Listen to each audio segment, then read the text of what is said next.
Hello guys, welcome back to my YouTube channel KGN study point. तो guys, आज हम UP DLED third semester का राजन series से हिंदी का पेपर सॉल्व कराएंगे। तो आइए देखते हैं हिंदी का बहुविकल्पीय प्रश्न, जिसका पहला क्वेश्चन है, मुंशी प्रेमचंद की वह रचना जो अधूरी रह गई। पहला है मंगलसूत्र, दूसरा है करबला, तीसरा है रंगभूमि और चौथा है कर्मभूमि। तो मुंशी प्रेमचंद की वह रचना जो अधूरी रह गई थी तो वो है मंगलसूत्र। तो इसका पहला ऑप्शन करेक्ट हो जाएगा, मंगलसूत्र। नेक्स्ट क्वेश्चन, घड़ी साज शब्द है। पहला है देशत शब्द, दूसरा है संकर शब्द, तीसरा है विकारी शब्द और चौथा है रूढ़ शब्द। तो घड़ी साज शब्द जो है वो है संकर शब्द। संकर शब्द किसे कहते हैं? जो हिंदी और कोई एक और भाषा से मिलकर बना हो तो उसे ही कहते हैं संकर शब्द। तो देखिए, इसमें घड़ी प्लस साज, तो इसमें हिंदी का भी प्रयोग हुआ है और एक अदर भाषा का भी प्रयोग हुआ है, इसलिए ये संकर शब्द है। तो इसका दूसरा ऑप्शन करेक्ट हो जाएगा, संकर शब्द। नेक्स्ट क्वेश्चन, रसाल पर्यायवाची शब्द है। पहला है कोयल का, दूसरा है पान का, तीसरा है आम का और चौथा है सगे भाई का। तो रसाल पर्यायवाची शब्द है। पर्यायवाची शब्द क्या होता है?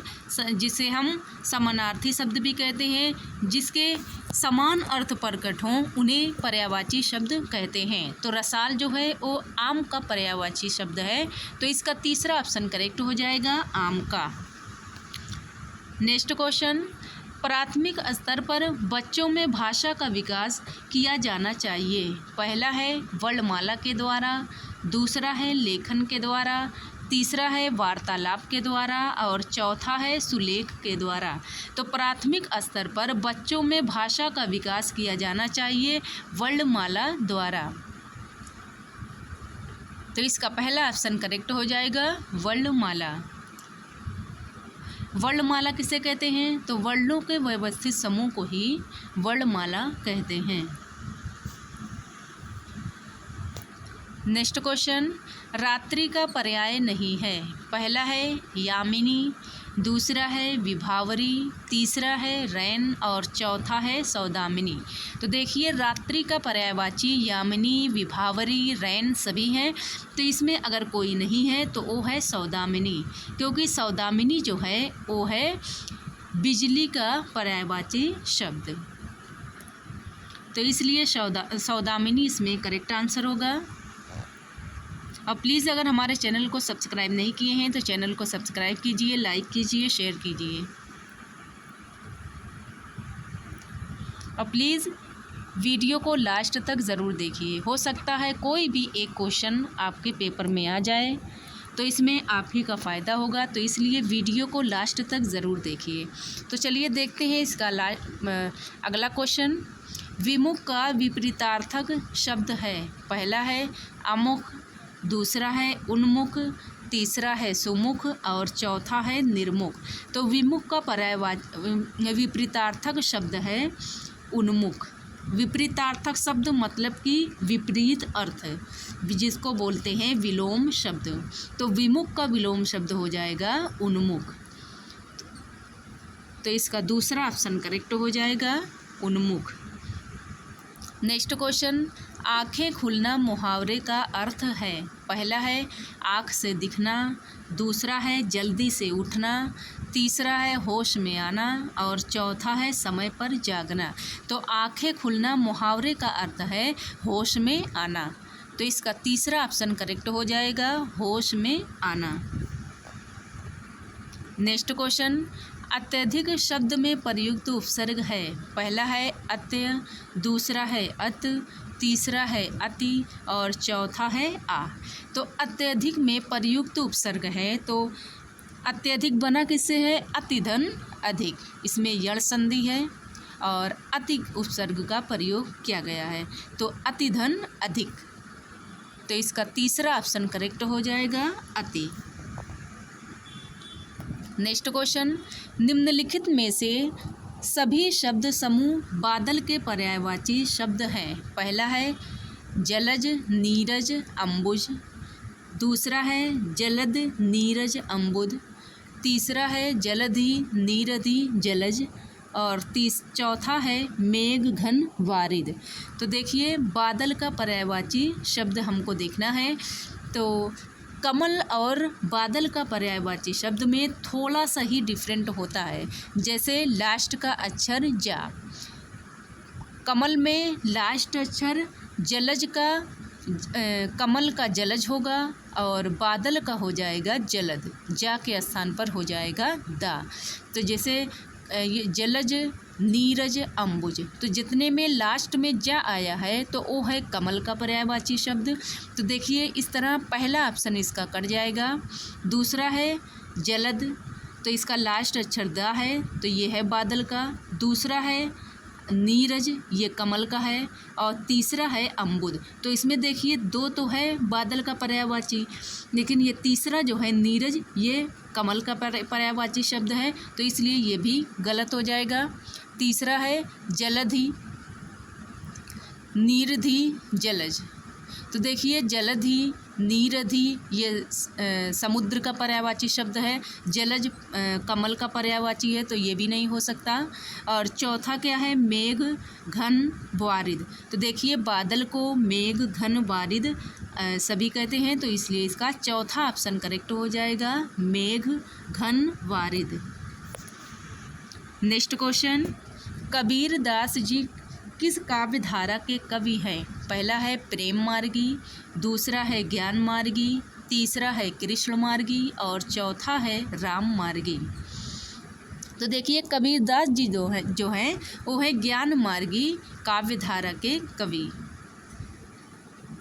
ज्ञान मार्गी काव्य धारा के कवि कबीरदास। और प्रेम मार्गी मतलब जिसको प्रेमाश्रयी भी कहते हैं, तो ये हो जाएगा मलिक मोहम्मद जायसी। कृष्ण मार्गी सूरदास और राम मार्गी हो जाएगा तुलसीदास। तो ये चारों मार्गी का अलग अलग दिया हुआ है, तो इस तरह आप चारों का पढ़कर जाएंगे। हो सकता है इस बार ज्ञान मार्गी पूछा था आप लोगों की बारी में कृष्ण मार्गी, राम मार्गी या प्रेम मार्गी कुछ भी क्वेश्चन आ सकता है। तो इसलिए आप लोग अच्छे से इसको पढ़ लीजिए कि प्रेम मार्गी जो है वो होंगे मलिक मोहम्मद जायसी और ज्ञान मार्गी कबीरदास, कृष्ण मार्गी सूरदास और राम मार्गी होंगे तुलसीदास। तो इसमें कबीरदास जी किस काव्य धारा के कवि हैं हमको देखना है। तो कबीरदास जी जो हैं वो हैं ज्ञान मार्गी काव्य धारा के कवि। नेक्स्ट क्वेश्चन, गोदान के लेखक हैं? पहला है महावीर प्रसाद द्विवेदी, दूसरा है श्याम सुंदर दास, तीसरा है आचार्य रामचंद्र शुक्ल और चौथा है मुंशी प्रेमचंद। तो गोदान जो है वो मुंशी प्रेमचंद का उपन्यास है, तो ये इसका चौथा ऑप्शन करेक्ट हो जाएगा, मुंशी प्रेमचंद। नेक्स्ट क्वेश्चन, रचना का अर्थ है? पहला है सजाना, दूसरा है बनाना, तीसरा है क्रमबद्ध करके प्रस्तुत करना और चौथा है इनमें से कोई नहीं। तो रचना का अर्थ होता है क्रमबद्ध करके प्रस्तुत करना, किसी भी शब्दों या वाक्यों को क्रम के अनुसार लिखना ही रचना कहलाता है। तो इस तरह इसका तीसरा ऑप्शन करेक्ट हो जाएगा, क्रमबद्ध करके प्रस्तुत करना। नेक्स्ट क्वेश्चन, भाषा के रूप हैं? पहला है राजभाषा, दूसरा है अंतर्राष्ट्रीय भाषा, तीसरा है मातृभाषा और चौथा है इनमें से सभी। तो भाषा के रूप जो हैं वो राजभाषा, मातृभाषा, अंतर्राष्ट्रीय भाषा सभी हैं, तो इसका चौथा ऑप्शन करेक्ट हो जाएगा, इनमें से सभी। नेक्स्ट क्वेश्चन, भाषा का मुख्य कौशल है? पहला है पढ़ना, दूसरा है लिखना, तीसरा है बोलना और चौथा है सभी। तो देखिए भाषा का मुख्य कौशल पढ़ना लिखना बोलना सभी है, तो इस तरह इसका चौथा ऑप्शन करेक्ट हो जाएगा, सभी। नेक्स्ट क्वेश्चन, भाषा का मूल घटक है? पहला है भाषा विज्ञान, दूसरा है व्याकरण, तीसरा है भाषा कौशल और चौथा है ये सभी। तो भाषा का मूल घटक जो है वो व्याकरण, भाषा विज्ञान, कौशल सभी है। तो इस तरह इसका चौथा ऑप्शन करेक्ट हो जाएगा, ये सभी। नेक्स्ट क्वेश्चन, भाषा कौशल का रूप है, पहला है लिखना पढ़ना, दूसरा है बोलना सुनना, तीसरा है आ बा दोनों और चौथा है इनमें से कोई नहीं। तो देखिए भाषा कौशल के रूप 4 होते हैं, सुनना, बोलना, पढ़ना, लिखना। तो इस तरह इसका तीसरा ऑप्शन करेक्ट हो जाएगा, आ और बा दोनों। नेक्स्ट क्वेश्चन, भाषा के मुख्य तत्व हैं, पहला है संकेत, दूसरा है ध्वनि, तीसरा है चिन्ह और चौथा है उपरोक्त सभी। तो भाषा के तत्व में संकेत, चिन्ह, ध्वनि सभी हैं। तो इसका भी चौथा ऑप्शन करेक्ट हो जाएगा, उपरोक्त सभी। नेक्स्ट क्वेश्चन, भाषा का ज्ञान है, पहला है अर्जित संपत्ति, दूसरा है पैतृक संपत्ति, तीसरा है वास्तविक संपत्ति और चौथा है आदर्श संपत्ति। तो भाषा का ज्ञान जो है अर्जित संपत्ति है। तो इसका पहला ऑप्शन करेक्ट हो जाएगा, अर्जित संपत्ति। नेक्स्ट क्वेश्चन, भाषा का मुख्य तत्व है, पहला है भाव एवं विचार, दूसरा है अभिव्यक्ति, तीसरा है आ और बा दोनों और चौथा है इनमें से कोई नहीं। तो भाषा का मुख्य तत्व भाव एवं विचार और अभिव्यक्ति दोनों हैं। तो इस तरह इसका तीसरा ऑप्शन करेक्ट हो जाएगा, आ और बा दोनों।